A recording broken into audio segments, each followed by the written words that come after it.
Olá, o Almanac Brasil começa agora, cheio de histórias para contar. Macunaíma, João Grilo, Quincas Berro d'Água e outros personagens inesquecíveis da nossa literatura são alguns dos participantes do programa de hoje. Além das aventuras dos personagens mais divertidos da nossa literatura, o Almanac traz para você poucas e boas da Guerra da Lagosta. Um papo imperdível com Maria Adelaide Amaral, autora de peças, novelas e seriados inesquecíveis. Um mergulho no passado e de volta ao presente com a sonoplastia das radionovelas. A vida de um homem cujo nome é sinônimo de dicionário. E o som surpreendente da Spock Frevo Orquestra. Entre outras delícias que você só acha aqui.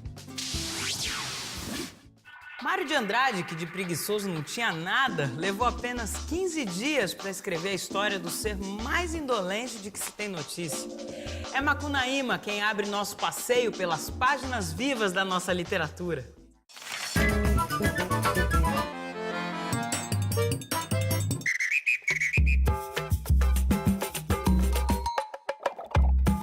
Macunaíma era tão preguiçoso que só começou a falar aos 6 anos. E mesmo assim, só para exclamar: "Ai, que preguiça!" Individualista, vaidoso e mentiroso como ele só, nosso anti-herói viaja pelo Brasil para reaver seu Muiraquitã, um talismã que ganhou de sua amada Si, a mãe do mato. Nascido índio e negro, Macunaíma vira branco, inseto, peixe, príncipe e até pato na luta contra o gigante Piaimã, comedor de gente. No final, perde de vez o talismã e Birrento resolve virar algo inútil para a humanidade. Uma constelação no céu, sem dar calor nem vida a ninguém. Outro personagem célebre pela malandragem é João Grilo, imortalizado nas páginas de O Alto da Compadecida, de Ariano Suassuna.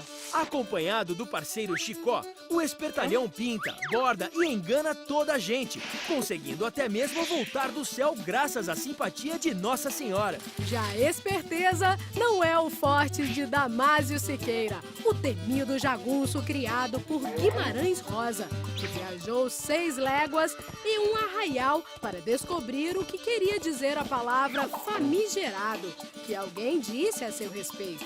Damásio pede a um apavorado médico de interior que explique a palavra em fala de pobre, em linguagem de dia de semana. E ao saber que quer dizer uma pessoa famosa e importante, embora não seja exatamente isso, parte satisfeito, para alívio do doutor. Daqui a pouco tem mais personagens da nossa literatura para você. Agora vamos parar de falar de criaturas para conversar com uma criadora. Nossa convidada do Papo Cabeça é a premiada escritora, dramaturga e novelista Maria Adelaide Amaral.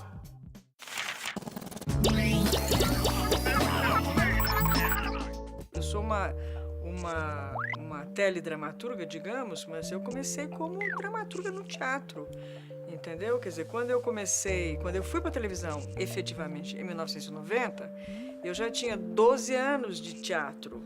Já tinha um romance premiado com Jabuti. Até 1997, eu continuei produzindo teatro e literatura.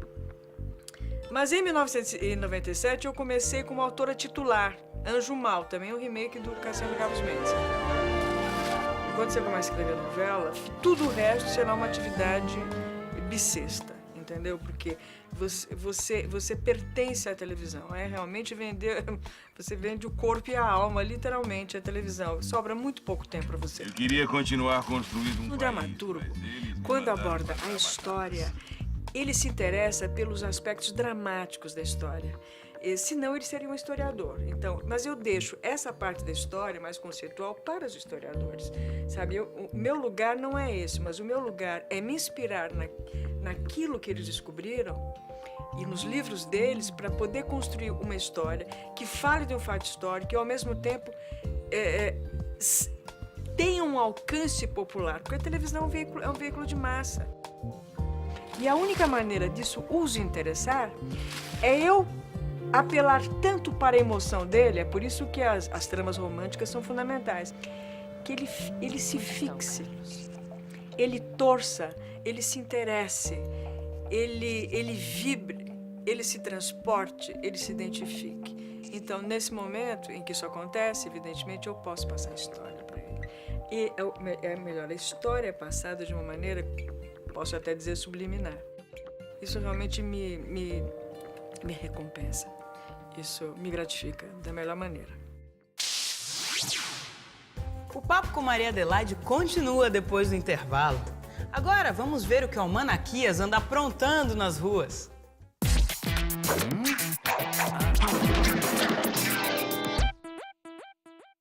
Como assim aprontando, Lu? Eu sou um cara inocente e bem intencionado e bem humorado também. Por falar nisso, vamos ver se alguém sabe o que é que o humorista tem a ver com o pintinho. Pintinho? Pia. E o humorista? Ah, não sei. Os dois dão risada. Cara. O que o humorista faz, Mayra? Faz as pessoas rirem. O que eles têm em comum? Ela conta piadas? Gente, essa é mais fácil que tabuada do 1. É a piada, claro. Ah, essa foi de chorar, hein, Almanaquias? Falando nisso, pais e mães de primeira viagem costumam entrar em desespero quando o bebê desanda a chorar sem trégua. Alguns tomam as atitudes mais malucas para acalmá-los, mas é tudo uma questão de ciência doméstica.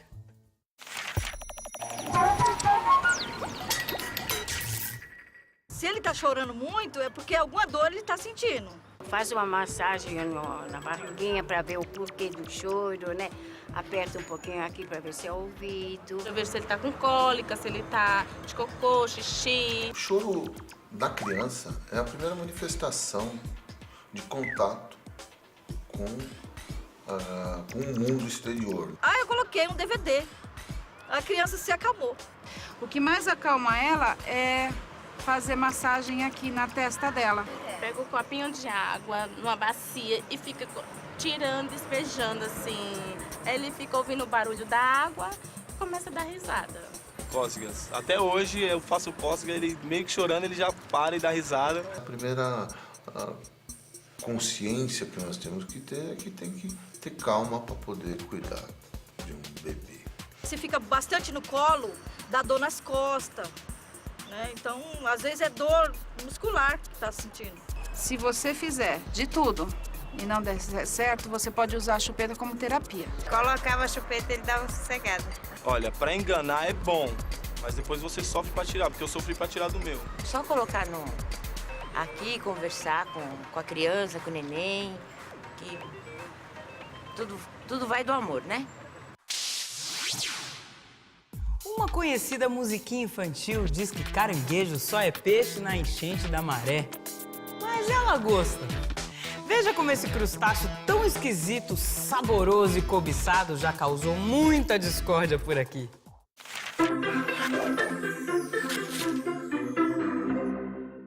Nos anos 60, algumas embarcações francesas começaram a pescar lagostas no litoral nordestino. Isso revoltou os pescadores locais e foi o estopim de uma tensa disputa entre Brasil e França. A Marinha Brasileira expulsou uma das embarcações, causando a ira dos franceses, que trataram de enviar um navio de guerra para garantir as atividades de suas lagosteiras. O presidente João Goulart contra-atacou, mandando tropas para a região. Muitas reuniões foram necessárias para resolver o conflito sobre os limites territoriais marítimos. Em dado momento, um militar francês lançou uma curiosa questão: se a lagosta andava ou nadava. Se andasse, ou seja, ficasse no solo marinho, estaria em território brasileiro, uma vez que se admitia na época que o fundo do mar pertencia ao Estado brasileiro. Caso nadasse, poderia ser considerada um peixe, vivendo em águas internacionais. O cheque-mate veio de um almirante brasileiro. Então, quando um canguru pular, posso considerá-lo uma ave? Para eles, o frevo é muito mais do que um ritmo de carnaval. Conheça agora os pernambucanos da Spock Frevo Orquestra.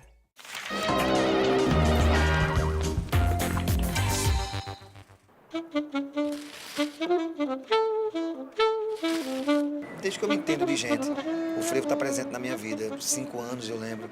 Musicalmente falando, como músico, aí sim, a partir dos 13, 14 anos, eu comecei a tocar e estudar como músico o frevo. Eu e o Spock, nós nos reunimos, né? Estudamos música junto desde garoto. Eu comecei um pouquinho antes. E ao vir para o Recife, no Centro de Atividade Musical, a gente teve a ideia de já ir bolando uma orquestra, uma big band. Mas não com esse intuito, por enquanto, do frevo, só o frevo. Tava samba, choro, MPB, uma big band, né?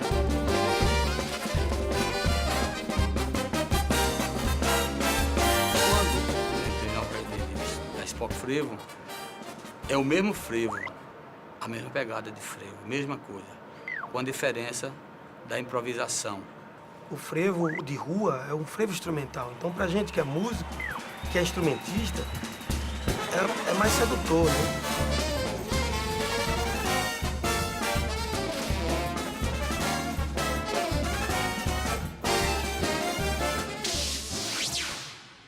Daqui a pouco tem mais Spock Frevo Orquestra aqui no Cantos do Brasil, porque agora chegou a hora do nosso insuperável Brasiliômetro.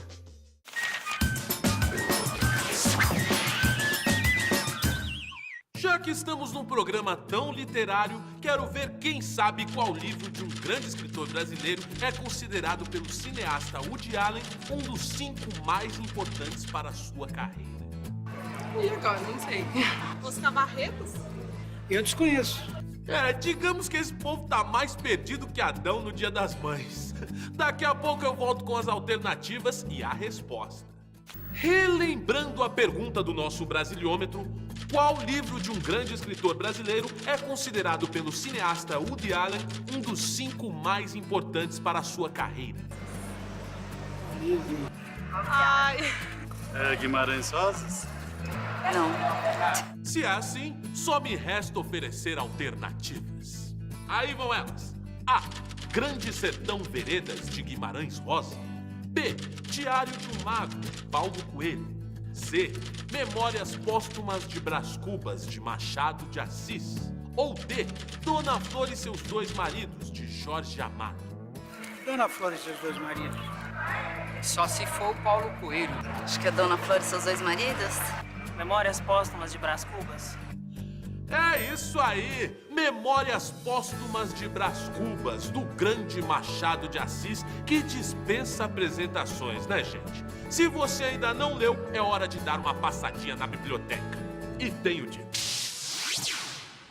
Falando em Memórias Póstumas de Brás Cubas, é sobre um de seus personagens, o famoso Quincas Borba, que vamos falar agora em nossas aventuras literárias. Nos livros Memórias Póstumas de Brás Cubas e Quincas Borba, ambos de Machado de Assis, tomamos contato com a doutrina do filósofo Quincas Borba, conhecida como humanitismo. No livro homônimo, Quincas morre e deixa ao discípulo Rubião seu legado. Enganado por um casal mau caráter que só quer roubá-lo, Rubião vivencia na prática o humanitismo, que nada mais é do que a lei do mais forte, do mais rico e do mais esperto.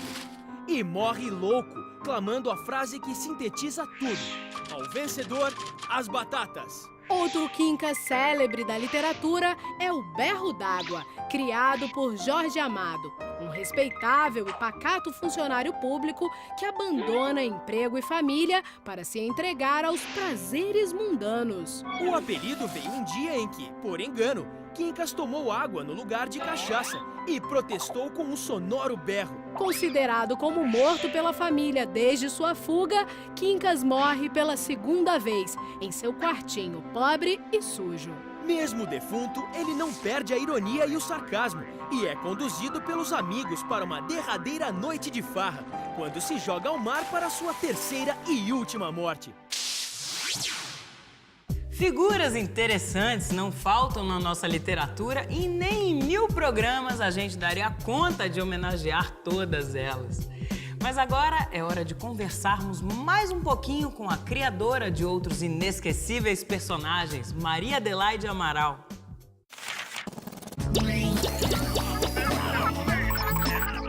Que muita gente acha que essas minisséries todas que eu fiz, foi a Globo que me encomendou. Não, eu sugeri cada uma delas e lutei por cada uma delas. Quando eu faço uma minissérie dessas, eu não penso nas audiências estrangeiras, eu penso no Brasil. A Casa das Sete Mulheres foi vendida para um monte de países. Eu estive em Cuba em 2005 e quando estava passando lá a Casa das Sete Mulheres, a ilha parava para assistir, era uma loucura. Quando as pessoas me perguntam de todos os seus trabalhos, qual é o que você mais gosta, eu vou para o teatro.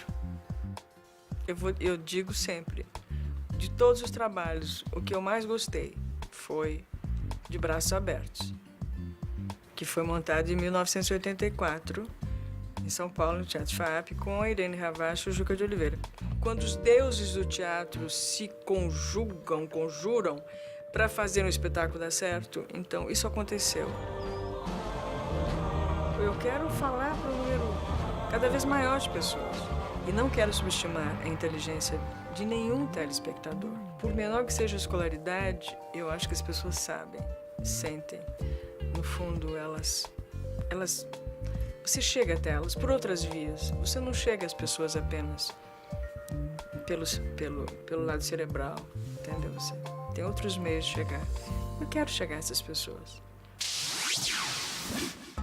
Nosso É do Baú de hoje foi resgatar mais uma daquelas brincadeiras antigas, simples e divertidas que encantavam a criançada. Para jogar, você só precisa de um grupo de amigos e um anel.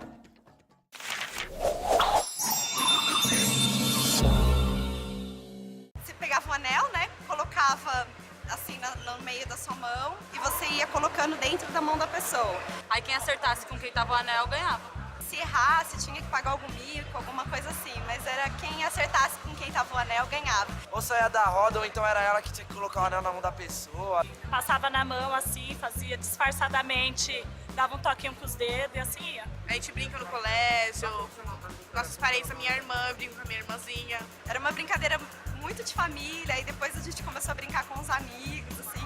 Então era muito legal. Achava legal pra caramba, era a moda, né? Era a moda do tempo, né? Brincar de passar anel.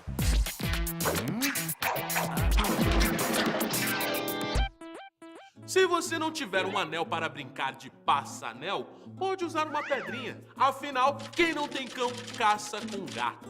E quer saber uma curiosidade sobre a origem dessa expressão? Inicialmente se dizia quem não tem cão, caça como gato. Ou seja, se esgueirando astutamente, como fazem os bichanos. Com o tempo, como na nossa língua nada é permanente, tudo se transforma, a expressão se alterou, trocando o como pelo com. E assim ficou, por enquanto. Recentemente voltaram a ser produzidas as famosas radionovelas que apaixonavam o público nos anos 40. Além das vozes dos atores e das músicas emocionantes, os efeitos sonoros são essenciais para completar o clima. Vamos ver como é que eles faziam e como eles fazem?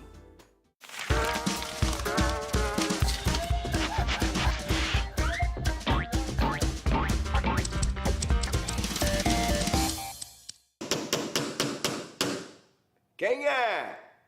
Sou eu! A sonoplastia depende muito da criatividade do sonoplasta e do contra-regra. Ele tem que imaginar numa cena um determinado ruído. Incêndio, por exemplo. Então, ele pegava um papel celofane, aquele papel e trazia o som. Tô morrendo queimado! Chama o corpo de bombeiro! As novelas e as histórias do rádio teatro, elas eram gravadas diretamente, ao vivo.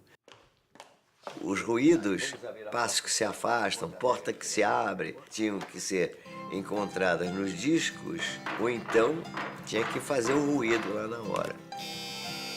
Hoje, com a gravação, há mais facilidade. A essência é a mesma, porque a gente está trabalhando com palavra, com a contação de histórias. Morava em Minas Gerais, ia de trem para o Rio, onde passaria. Eu ensaio com os atores e depois a gente parte para a gravação. O nosso operador de áudio, ele edita essas vozes. Aí, voz e música é encaminhada para Leonardo Tucherman, que está cuidando dos nossos efeitos sonoros. Tem uma indústria, pessoas que gravam sons com equipamentos de ponta pelo mundo. Você tem sites especializados onde você pode baixar de graça, você compra pacotes inteiros, mas a maioria das vezes você tem que botar o seu toque. Então um som que é tá, se junta com tum, manipula um pouquinho, bota um efeito e vira um Então tem essa coisa da criação em cima do áudio, sim, pré-selecionado.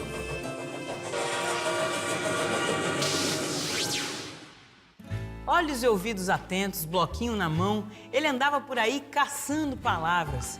É como capturar uma borboleta no ar, dizia nosso ilustre brasileiro Aurélio Buarque de Holanda.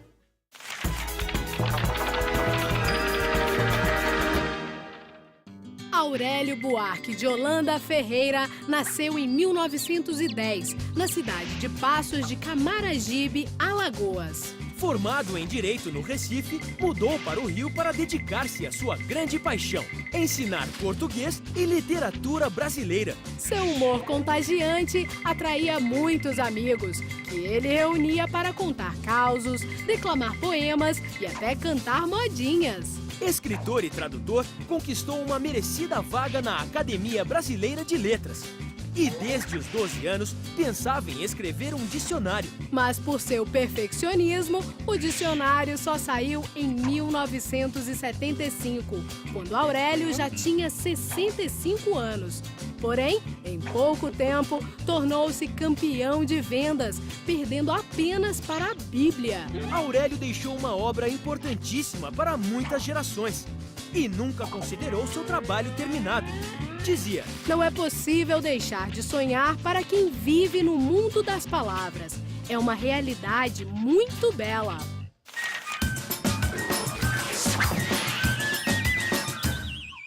Vamos ver quem é bom fisionomista aqui. Quem é esse garotinho nascido em 1949 no interior de São Paulo? Uma dica: ele é uma figura muito popular e ficou conhecido, entre outras coisas, por seu engajamento na campanha das diretas já. Luciano Huck? Ele tem a ver com futebol. Neymar? Pato. É o Ronaldinho? Não era e nem nunca foi jogador. Zagallo? É o Ricardo Teixeira, Galvão Bueno? Ripa na chulipa e pimba na gorduchinha. Osmar Santos. É isso aí! Ripa na chulipa é apenas uma das expressões criadas pelo nosso querido Osmar Santos. E criatividade é o que não falta para ele. Em 1994, sofreu um acidente automobilístico que prejudicou seu maior bem, a fala. Mas ele arrumou outro jeito de se comunicar, passou a pintar. Hoje suas obras marcam presença em exposições Brasil afora. E já que o assunto é criatividade, com vocês mais um pouquinho dos incríveis sons da Spock Frevo Orquestra.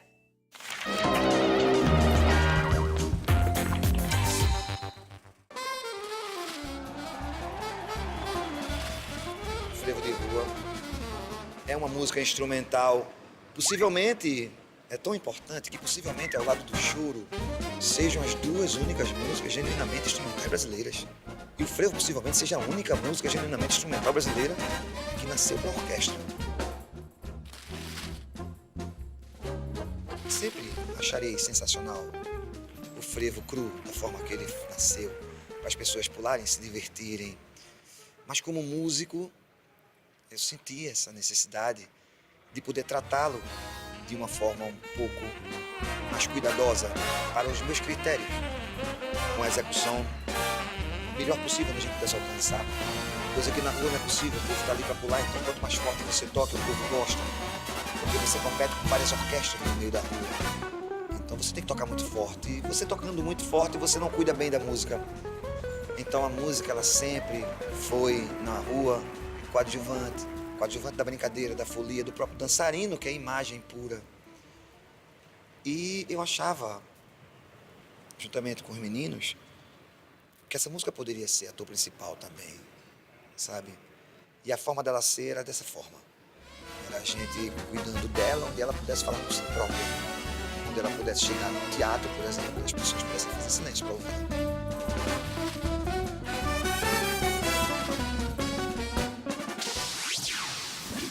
Dizia nosso ilustre brasileiro Aurélio Buarque de Holanda: A língua é um jorro de palavras e expressões. Vai se criando, recriando, refazendo, crescendo.